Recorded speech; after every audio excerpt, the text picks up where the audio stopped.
எனக்கு அவளை ரொம்ப பிடிக்கும். அவளுக்கும் என்ன பிடிக்கும்.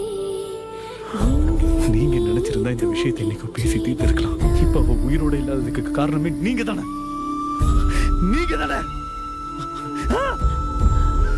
நீங்க தான். சொல்லு சொல்லு.